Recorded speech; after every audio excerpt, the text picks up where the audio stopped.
Barnier, évidemment, j'ai envie d'entendre votre réaction à ce sondage. Alors, nos confrères du Parisien disaient à l'instant, ce sondage fait l'effet d'une bombe ce soir. Il est le premier qui donne Éric Zemmour à 15 points.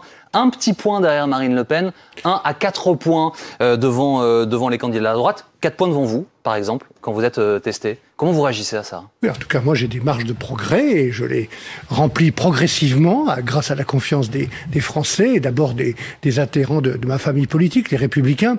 Mais franchement, j'ai envie d'être sympa avec vous, mais j'ai pas envie de passer mon temps à commenter des sondages. Jamais les sondages, dans les 30 dernières années, n'ont donné les bons résultats 8 mois à l'avance. On vient de le rappeler d'ailleurs, si vous nous avez regardé. Donc soyez prudents. Et moi, j'ai envie de dire à mes amis et aux journalistes que vous êtes, presque en anglais, keep calm, hein.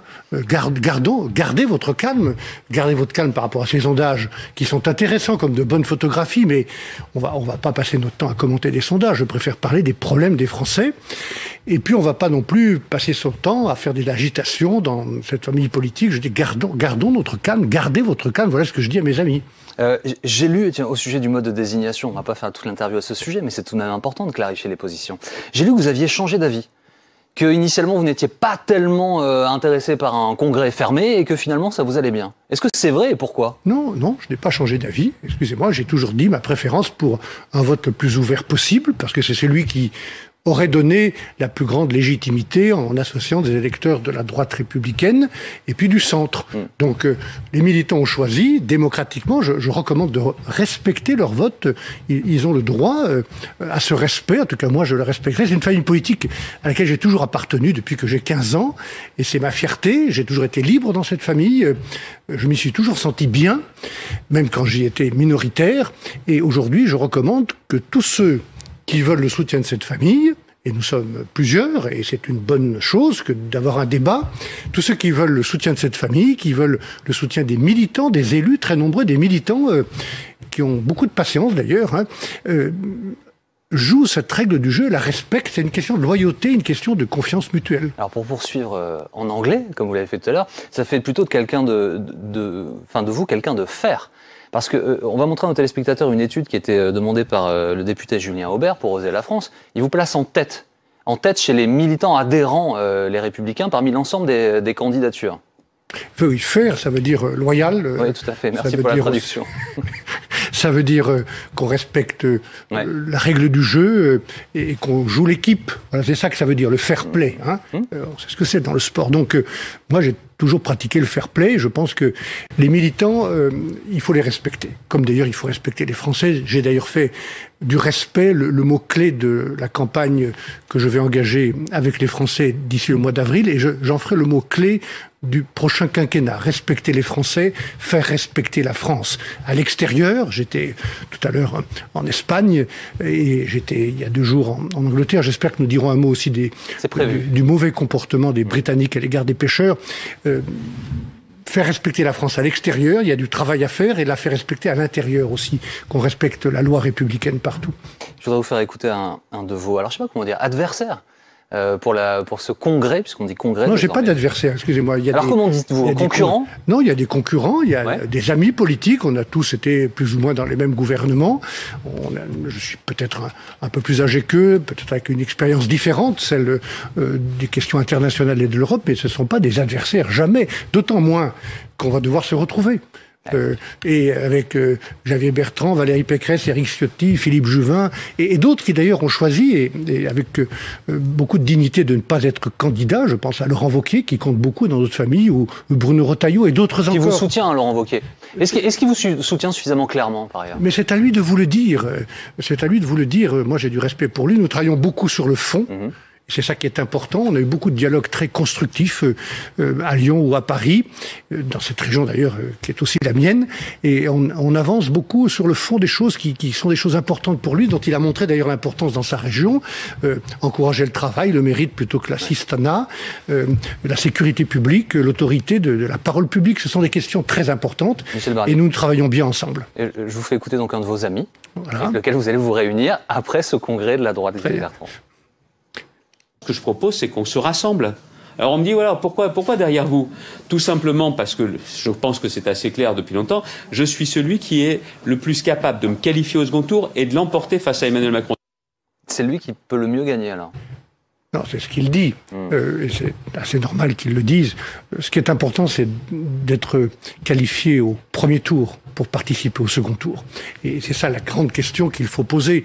Qui sera le candidat le plus capable de rassembler notre famille politique, celle des Républicains, qui est ma famille politique, et puis la famille centriste, et d'autres encore qui nous ont quittés pour quelques-uns aller voter chez Madame Le Pen. Mais pardon de vous interrompre, M. Barnier, mais le choix des militants du Congrès fermé, il exclut les centristes de fait. C'est-à-dire que les centristes, s'ils veulent s'exprimer au cours de ce scrutin, ils devront prendre leur carte au LR. Oui, mais ça, il n'y aura pas d'UDI, par exemple. Non, mais ça, c'est le choix des militants. C'est pour ça que j'avais préféré l'autre option. Mais les militants ont choisi. De grâce qu'on respecte les militants, qu'on arrête de s'agiter, de faire des commentaires dans tous les sens, qu'on arrête de se parler entre nous et qu'on parle aux Français, qu'on parle des problèmes des Français. C'est ça qui m'intéresse. Est-ce que vous pensez, comme Valérie Pécresse, qu'il n'y a pas de candidat naturel chez vous? Évidemment qu'il n'y a pas de candidat naturel. Est-ce que c'est pas un problème? Il y a plusieurs candidats, mais nous avons eu d'autres périodes dans l'histoire où il y avait des candidats naturels. D'ailleurs, j'ai été le ministre et je reste fier de l'avoir été, aussi bien Jacques Chirac que Nicolas Sarkozy. Mais là, il n'y avait pas de candidat naturel. Donc, comme on n'a pas pu se mettre d'accord, c'est ce que j'avais exprimé comme souhait il y a quelques mois, autour d'une table en faisant cette équipe de France, où chacun... on va la faire un peu plus tard. Chacun aura sa place, chacun aura des responsabilités devant les Français, chacun prendra des risques, et on a beaucoup de travail et un travail difficile pour redresser ce pays et le rassembler.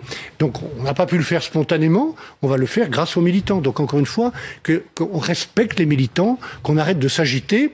Mais vous négociez tous, vous discutez, j'imagine. Enfin, vous disiez, ce sont des amis, on va se rassembler, donc j'imagine que les négociations, les discussions... Mais oui, moi je parle très souvent à Valérie Pécresse, à Éric Ciotti, à Philippe Juvin, un peu moins souvent à Xavier Bertrand. Pourquoi ? Qui souhaite qu'on se voit, mais il n'y a pas de problème. Nous sommes vus il y a quelques semaines, on a même dîné ensemble à Nîmes avec les parlementaires. Donc il n'y a pas de difficulté. Il y a des concurrences, elles sont légitimes, il y a des ambitions, il faudra les rassembler. Moi je pense objectivement que je suis, en raison de mon parcours, de mon comportement, de la méthode que je propose, je suis celui qui peut les rassembler de telle façon que tout le monde soit utile, tout le monde s'en sorte la tête haute, et enfin qu'on se mette au travail. Alors, vous parlez du rassemblement, il y a une cinquantaine d'élus, vous avez publié là, juste là, une liste de cinquantaine d'élus. C'était pour vous faire plaisir. Mais c'est très gentil de votre part, merci beaucoup. C'est un soutien important, nécessairement. Vous en espérez plus? Vous espérez que d'autres vous rejoignent? Tous les jours, il y a des parlementaires, députés, sénateurs, députés européens qui se joignent à cette équipe que je veux animer. Et je suis très ouvert, tout en comprenant que d'autres aient exprimé une préférence, des amitiés, des fidélités. C'est tout à fait normal. Encore une fois, il faut dédramatiser. Ce débat va avoir lieu. Il faut qu'on présente devant les militants, puisque c'est eux qui vont choisir nos idées, nos projets, qu'ils voient les différences et qu'ils fassent le meilleur choix pour rassembler, pour gagner, pour mettre le candidat des Républicains qui travaille avec le centre en capacité d'être au deuxième tour. C'est ça qui est important. Un tout dernier mot sur ce congrès et sur vos aspirations personnelles. Je ne sais pas si vous avez vu ce papier du Figaro qui vous est consacré et qui fait une analogie avec Joe Biden. Il dit la petite musique du Joe Biden à la française. Est-ce que vous vous reconnaissez en un sens? Alors c'est vrai que Joe Biden connaissait par cœur les arcanes du pouvoir aux États-Unis, grande dimension internationale. Comparez pas les États-Unis d'Amérique, la France, nous sommes dans un contexte différent, sur deux rives différentes de l'Atlantique, et je peux me reconnaître dans la persévérance et la ténacité de Joe Biden. Cependant, je suis beaucoup plus jeune que lui. C'est vrai. Vous avez parlé tout à l'heure de ce que vous souhaitiez mettre en place pour la France, avec, vous l'avez dit, la fin de l'assistanat, un encouragement pour le travail. Du coup, vous êtes d'accord, j'imagine, avec la fin de la réforme de l'assurance chômage telle qu'elle a été voulue par le gouvernement, qui est entrée en vigueur, et pourtant qui met beaucoup de Français en colère. Pour résumer les choses, l'UNEDIC estime qu'ils sont 1 100 000 à avoir une baisse d'en moyenne 17% de cette aide. Le gouvernement veut économiser et encourager le retour au travail. Oui, mais d'abord, je ne souhaite pas la fin de l'assistanat. Nous avons besoin de solidarité, il faut des politiques justes, notamment à l'égard de ceux qui en ont besoin, parce que dans une période de leur vie, ils sont en difficulté pour retrouver un emploi. Je veux simplement que l'assistanat, tel qu'il existe, la totalité des aides sociales, ne soit pas supérieure au premier salaire, de telle sorte que on encourage davantage le mérite, le travail, le réengagement dans l'emploi plutôt que l'assistanat. Donc je ne souhaite pas la suppression de l'assistanat. Alors cette réforme va dans le bon sens. J'aurais préféré qu'elle soit mise en œuvre avec davantage de dialogue social. Je trouve que le patronat et les syndicats n'ont pas été correctement associés. Elle règle une partie des problèmes, mais pas tous les problèmes. Le vrai problème dans ce pays, c'est qu'il y a un taux de chômage quasiment double de celui de l'Allemagne. Il faudra demander pourquoi, et je veux bien en parler avec vous. De l'emploi industriel, du dialogue social, de la formation professionnelle qui est mieux adaptée en Allemagne.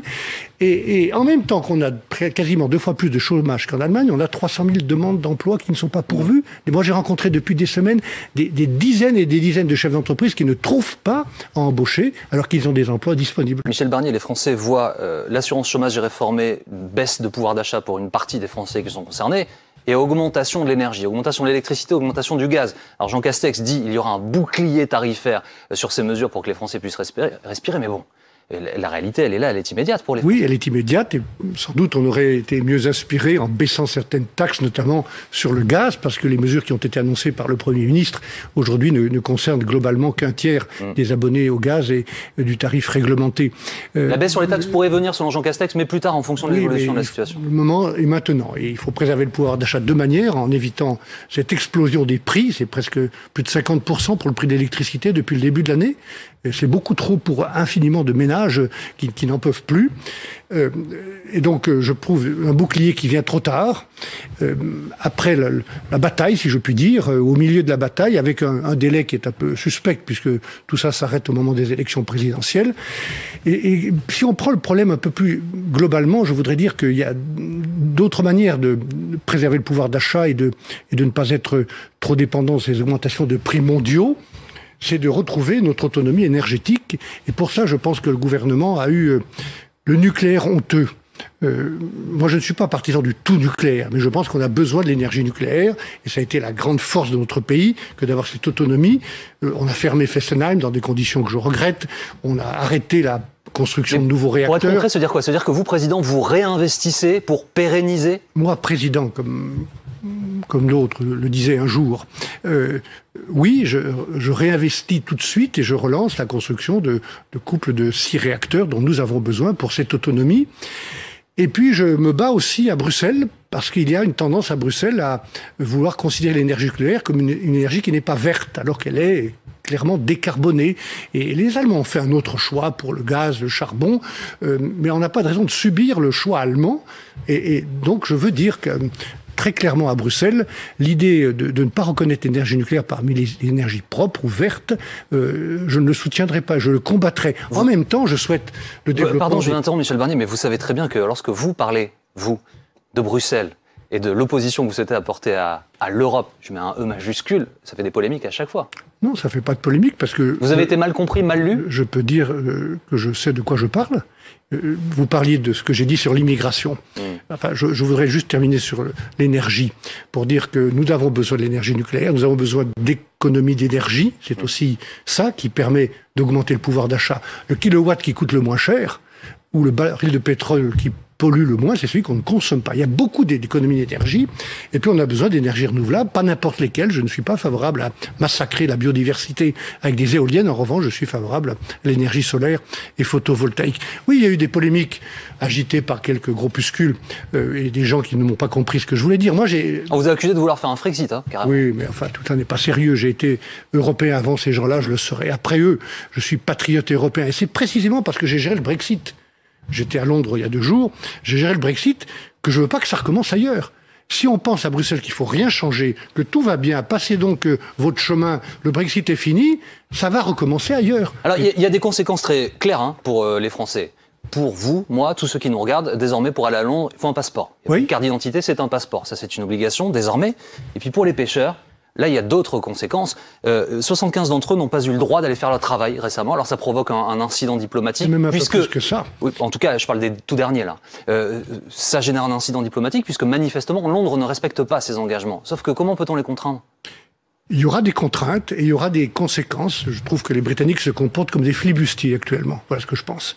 Sur la question des pêcheurs, et je suis à leur côté, aux côtés des pêcheurs, pour les défendre. J'étais d'ailleurs avec Daniel Fasquelle il y a quelques jours à Boulogne-sur-Mer pour rencontrer des pêcheurs dans leur bateau, et nous allons les soutenir. Et nous allons mettre en œuvre tous les outils du traité que j'ai négocié pour obliger les Britanniques à respecter leur signature, comme d'ailleurs ils ne la respectent pas non plus dans un cas encore plus grave qui est celui de l'Irlande, parce que là, ce dont il s'agit, c'est la paix. Moi, je suis très frappé de voir que les Britanniques sacrifient en quelque sorte l'avenir de notre relation bilatérale franco-britannique. On pourrait parler de l'Australie aussi et de leur comportement. J'allais vous interroger à ce sujet, puisqu'ils oui. sont la troisième partie de ce coup qui a été fait à la France. Oui, là aussi, ils ne se sont pas bien comportés, d'ailleurs, pas mieux que les Américains ou les Australiens. Donc la confiance est fragilisée. Et moi, je pense que par rapport à tous les défis qui sont devant nous, et qu'on va devoir affronter, nous les Européens, nous les Français, et les Anglais aussi. Je parle du changement climatique lié à la question de l'énergie et aux augmentations des degrés. 1,5 degré, ça va tout changer. Je pense au terrorisme. Je pense à la pauvreté en Afrique avec les flux massifs de migration qu'ils vont provoquer. Je pense à la finance mondiale qui est au-dessus de nos têtes et qui peut provoquer une nouvelle crise financière. Voilà des sujets où on a intérêt, où les Britanniques, M. Johnson, a intérêt à une bonne coopération avec nous. Alors justement sur ce sujet précis de l'immigration, alors c'est un sujet qui est très important. Premièrement, parce que les Français sont très soucieux sur ces questions-là. Deuxièmement, parce que vous avez fait un certain nombre de propositions, un référendum sur la question. Mais pour faire le lien avec les Britanniques, rappeler les choses à nos concitoyens, et là vous allez me corriger s'il vous plaît si je dis une bêtise, mais pour schématiser, pardonnez le raccourci intellectuel, la frontière britannique, d'un point de vue d'immigration, elle est en France. Les accords régissent ça. Nous avons un accord avec l'Angleterre, ce qui expliquait qu'il y a eu un temps une jungle à Calais. Est-ce que ça, par exemple, on doit le modifier, Michel Barnier ? Oui, je pense qu'il faut revisiter les accords qui font que nous gérons chez nous les demandeurs d'asile britanniques. Et ça fera l'objet d'une discussion bilatérale avec les Britanniques. Ça veut dire quoi ? Ça veut dire qu'on laisse passer les gens qui veulent y aller ? Nous devons revisiter. Juste une précision. Quand les Britanniques, les nationalistes et extrémistes de droite qui ont voulu le Brexit parlaient de l'immigration, eux, ils parlaient de la liberté de circulation dans l'Europe. Moi, je veux préserver cette liberté de circulation qui est une grande chance à l'intérieur de l'Union européenne. Ce dont je parle, c'est de maîtriser l'immigration qui vient d'ailleurs et qui n'est pas contrôlée aujourd'hui, de telle sorte qu'il y a une politique française d'immigration qui ne fonctionne pas et une politique européenne qui ne fonctionne pas. Quand on est candidat à la présidence de la République, et c'est mon cas aujourd'hui, et qu'on veut être le chef de l'État, il faut dire ce qui ne fonctionne pas et dire comment on va le changer. C'est quoi la question que vous voulez poser au référendum français ? Vous le savez Deux déjà ? questions que nous présenterons d'ailleurs au moment des élections législatives, dès après les élections présidentielles, de telle sorte que tous les candidats qui soutiendront la nouvelle majorité, les républicains, les centristes, puissent dire, voilà, nous soutiendrons ce référendum et on verra bien ce que feront à ce moment-là les députés sortants de la majorité actuelle. Je suis très intéressé de savoir ce qu'ils penseront. Non, nous allons faire deux questions, l'une pour donner au Parlement français la capacité de se prononcer chaque année sur les quotas d'immigrés économiques, et l'autre pour avoir un bouclier constitutionnel qui nous permette de prendre certaines mesures, y compris dans l'intérêt de la sûreté nationale, que nous ne pouvons pas prendre aujourd'hui. Est-ce que c'est pas plus simple à gérer comme question quand on est français plutôt que, vous le savez par cœur, quand on est grec ou italien, quand on a des bateaux qui arrivent tous les jours sur nos côtes ? Mais dans le moratoire que je propose, il y a naturellement dans la remise à plat toutes les mesures qui ne fonctionnent pas ou qui sont abusées et détournées en France. Il y a aussi une nouvelle politique européenne solidaire avec la Grèce, l'Italie et d'autres pays pour mieux gérer les frontières extérieures, puisque leurs frontières sont les nôtres. Et d'ailleurs, la Commission européenne, M. Juncker, a finalement proposé il y a 4 ou 5 ans de créer 10 000 postes de garde-frontières, de garde-côtes, et c'est une bonne direction. Il faut mieux faire fonctionner les frontières et puis mieux faire fonctionner Schengen. Donc il y a un temps de moratoire pour nous, Français, en même temps pour dialoguer avec nos collègues et amis européens et puis avec les pays d'émigration qui ne se comportent pas toujours bien. Que pensez-vous du coup de pression mis par Paris à plusieurs pays du Maghreb sur une baisse, en gros un tiers, des visas, autorisations de visas, parce que ces pays refusent d'être réceptacles des OQTF, c'est-à-dire de reprendre chez eux les gens qui ont été expulsés. Je ne savais pas la question que vous alliez me poser, mais je venais de dire juste dans une phrase un peu interrompue qu'il fallait, dans le 3e temps de ce moratoire, et en même temps discuter avec les pays d'émigration, et qu'ils se comportent bien. Dans le cadre d'un contrat, nous les aidons, nous coopérons, il y a du co-développement, mais il faut aussi qu'ils acceptent de pratiquer les réadmissions, et les mesures qui ont été prises vont dans le bon sens, j'allais dire enfin. Mais quand vous dites qu'il faut discuter, tout cela va dans le bon sens. Je pourrais vous dire, ce sont des paroles, Michel Barnier. Par exemple, le Mali, le Premier ministre malien, qui à la tribune des Nations Unies accuse la France de les abandonner, ça a mis très en colère Emmanuel Macron. Mais derrière, quels sont les moyens dont la France dispose pour que ça ne se produise plus, pour que les mesures que vous appelez de vos voeux soient appliquées ? Non, ce sont deux sujets différents. Bien sûr. Le sujet de l'immigration qui vient d'Afrique, l'immigration économique, à laquelle nous devons mettre un terme en indiquant à tous ces pays que nous sommes prêts à les aider pour créer un avenir chez eux, un futur chez eux, mais qu'on ne peut pas accueillir tout le monde chez nous. Et puis la question du Mali, de la lutte contre le djihadisme et le terrorisme dans ces régions, je trouve que les déclarations du nouveau Premier ministre malien sont indignes. Et moi, je pense aussi à tous ces soldats qui sont morts encore récemment, au nom de la France, au nom de la liberté, pour nous protéger. Je trouve que le Premier ministre du Mali serait bien inspiré d'avoir davantage de respect et aussi de mettre les choses en perspective pour son pays. Je voudrais juste revenir un instant sur la crise des sous-marins, puisque Anthony Blinken est attendu à Paris, le secrétaire d'État américain. L'ambassadeur français qui avait été rappelé pour consultation repart à Washington après un coup de fil entre Emmanuel Macron et Joe Biden. Vous savez, vous, si nous avons des garanties qui expliquent que notre ambassadeur regagne Washington? Écoutez, d'abord, que l'ambassadeur, M. Etienne, que je connais bien, reparte à Washington, on ne va pas rompre nos relations avec les États-Unis, nous sommes alliés. Ce qui a été dit par la France, et à juste titre, c'est que entre alliés, on doit se comporter correctement. Et ça n'a pas été le cas. Les Américains, les Anglais, les Australiens ont eu une attitude qui n'est pas celle d'alliés. L'alliance, c'est pas l'allégeance. Et l'alliance justifie de la confiance. Et là encore, il faut mettre les choses en perspective. Si les Américains veulent consolider et s'appuyer sur l'OTAN, il faut qu'il y ait de la confiance. Si on veut construire un pilier européen digne de défense, et ça sera un des axes de mon quinquennat, que de renforcer la coopération entre les forces armées nationales, on a besoin de confiance. Et cette confiance a été fragilisée. C'est aux Américains et aux Anglais de démontrer qu'ils vont la reconstruire. Si vous le permettez, je voudrais terminer cet entretien en bouclant la boucle. Nous avons commencé avec Éric Zemmour, sans vraiment parler de lui, par ailleurs, mais des sondages. J'ai posé cette question à plusieurs membres de votre famille politique, juste pour clarifier les choses. Est-ce que Éric Zemmour, selon vous, est d'extrême droite? Il a des thèses extrêmes. Et j'ai encore une fois pas passé mon temps à parler d'un journaliste commentateur qui... Oui, mais on peut le faire au début, à la fin si vous voulez. C'est pas commentateur qui anime le débat, dont vous ne faites que parler jour et nuit, qui n'est pas encore candidat. Moi, quand je lis son bouquin, et je l'ai lu, je trouve qu'il y a beaucoup de références au passé, beaucoup de commentaires et pas beaucoup de propositions.